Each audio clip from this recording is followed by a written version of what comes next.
pas toujours attendre que tu vas être avec madame, de lui payer les choses, tu vas être avec ta copine. Non.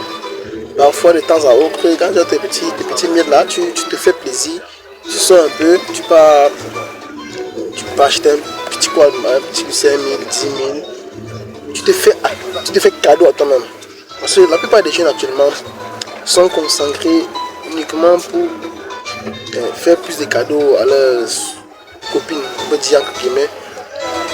Ces femmes qui parfois les laissent, qui parfois les trompent, qui parfois ne sont même pas loyales parce qu'en réalité,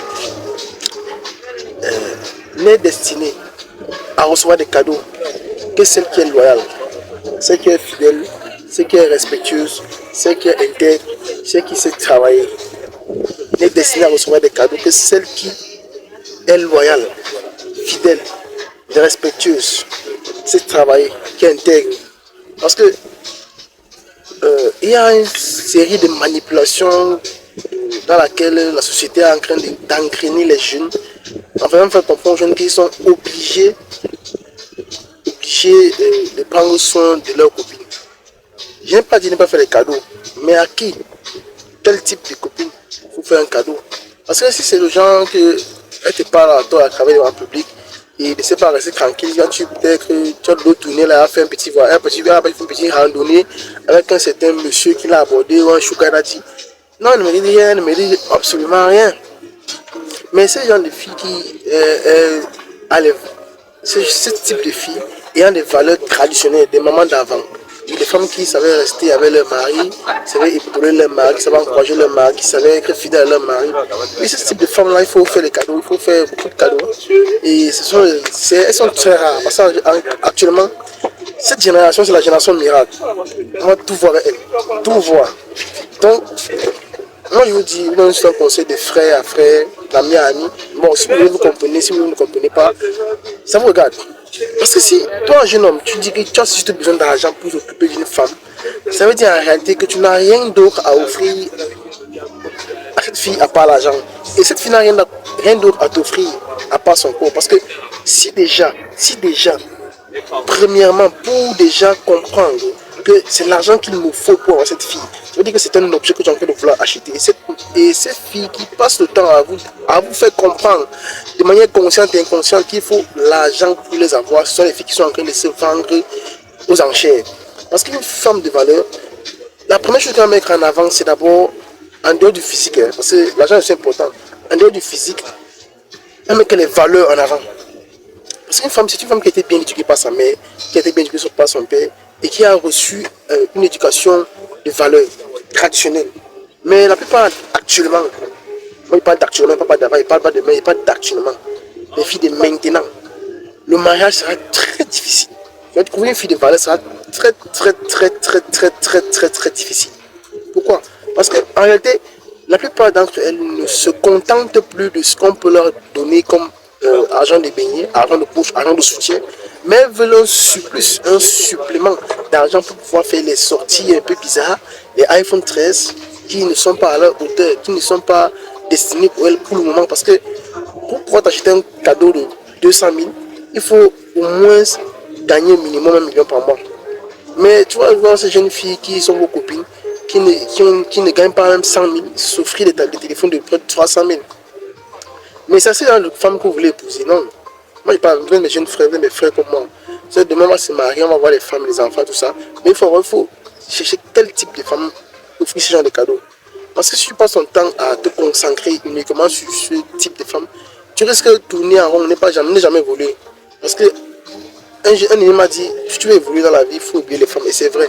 Mais il faut avoir une copine, une femme ou une épouse qui va te permettre de progresser. C'est pas seulement sur le plan de donne-moi, mais qui t'apporte aussi des idées, qui te permet de grandir, qui t'apporte aussi des informations dont tu as besoin. Si par exemple tu voulais peut-être faire une école de pilote, elle va se charger, sans que tu lui demandes de cher, elle va se charger des renseignements concernant l'école. Tu vois, si tu as les moyens. Si tu veux faire une formation, elle va se charger de manière, sans que tu ne saches, à se renseigner quelle est la meilleure école pour que tu puisses aller. Tu vois, mais si c'est une des filles qui, lundi elle est là à la maison, elle a écarté, tu as mis dedans, tu as donné 5 000. Après tu dis que non, c'est ma copine. Non, c'est pas ta copine. C'est juste là pour le temps. Mais si je ne comprends pas ce qu'il dit, parce que moi, c'est du coup que la plupart des hommes, les jeunes actuellement, n'aiment pas la vérité. Parce que c'est la vérité qui dérange. Quand tu leur dis la vérité, ils se trouvent que non, tu n'as pas quelqu'un de parler comme ça, tu n'es pas destiné à leur dire ce qu'il faut faire, ce qu'il ne faut pas faire. Bon, chacun sera vacciné, chacun sera vacciné, chacun sera civilisé, chacun sera enseigné. Quand je dis aux jeunes de connaître le passé des femmes, ce n'est pas pour aller jouer les inspecteurs, mais c'est pour connaître quel est le type de femme qu'il faut avoir dans sa vie. Parce que si tu as eu tu pas épouser une fille qui a passé son temps à mentir, mon frère, le jour que tu vas l'appeler pour dire que tu es où, elle est à la maison, pourtant elle est sur la moto qui est passée devant toi. Donc fais très attention. Parce que lorsque tu rates le choix de ton épouse, tu vas rater ta vie. Pourquoi? Parce que tu auras des enfants qui seront mal éduqués.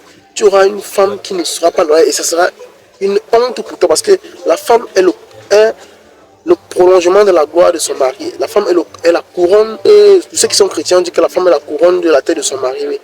Donc, prenez soin de chercher, de calibrer, d'observer, d'analyser quel est le type de femme qu'il vous faut. Premièrement, sur les critères, elle doit vous plaire d'abord physiquement. Je suis contre ceux qui vous disent que la bonne femme est laide. Non. La bonne femme est celle qui a les bonnes valeurs. Est celle qui est fidèle à ses valeurs à elle. C'est-à-dire, si elle dit qu'elle est fidèle, elle ne va pas attendre que toi tu sois fidèle à elle. Elle est d'abord fidèle à elle. Elle est une femme qui sait ce qu'elle veut, qui accompagne la vision d'un homme. Parce que la femme n'est pas le leader d'un couple, c'est l'homme qui est le leader d'un couple. Un deuxième critère qu'il faut impérativement choisir sur une femme, c'est une femme qui sait utiliser ce que tu lui donnes et qui sait produire en plus ce que tu lui donnes. C'est-à-dire que tu lui donnes peut-être 20 000. Elle sait qu'avec les 20 000, elle peut faire une épargne. Elle sait qu'avec ces 20 000, elle peut garder ces 20 000, utiliser pour faire quelque chose de correct. Pas pour les mèches seulement. Mais ce genre de femmes qui, tu vas donner peut-être 50 000 pour se faire belle, elle va observer qu'en fait, il te faut à toi un laptop ou un téléphone pour travailler. Elle ira t'acheter ce téléphone à ton insu. Pour que tu puisses travailler, malgré que c'est l'argent que tu as donné pour se faire belle, mais elle utilise cet argent pour que toi, tu gagnes encore plus d'argent. C'est le type de femmes qu'il faut avoir. C'est le type de femmes qui sont des femmes de valeur, des femmes traditionnelles, des femmes d'avant. Qui savaient accompagner leur mari, leur époux, leur couple, leur fiancé dans ce qu'ils ont choisi de faire. Le troisième critère qu'il faut avoir, c'est une femme qui est propre. Voilà. On en a marre des femmes qui ont des odeurs, les tons. Battez-vous pour être propre, battez-vous. Les deux côtés, battez-vous pour être propre. Un quatrième critère, il faut aussi avoir une femme qui est intellectuellement challengeuse. C'est une femme qui peut t'apporter des idées qui peut t'aider à progresser. Pas les femmes qui, je vais aller à Xibi, je vais aller à... j'ai vu un restaurant là, il faut qu'on parte là-bas. Non, pas le champ des femmes, les champs des femmes qui... Et que non, chérie, je pense que pour ce business, il faudra aller voir telle personne. J'ai vu à la télé une information, et pour ce type de business, il faut t'enregistrer à tel registre. Tu vois, c'est le genre de femmes qu'il faut. Oui, elle peut te régresser sur le gros chemin, qui est capable, en cinquième critère, qui est capable de te reprocher, pas en public, mais qui est capable de te reprocher lorsque tu as fait une erreur. Il faut comprendre qu'une femme soumise n'est pas une femme qui ne parle pas. Une femme soumise est une femme qui sait ce que mon mari est le leader et c'est une femme qui apporte les éléments contradictoires à son mari, mais dans le strict respect, dans le respect, dans l'intimité même. Si son mari est en tort, elle va d'abord le défendre en public. Maintenant, en privé, elle va dire que, regarde, comme tu vois là-bas, tu as des messieurs, je pense que c'est là, tu as des. Tu vois, c'est le type de femme qu'il te faut. Alors, restons connectés, il y a les prochaines vidéos qui vont sortir. Je vais faire une prochaine vidéo sur le type d'amis qu'il faut avoir pour pouvoir progresser. Merci.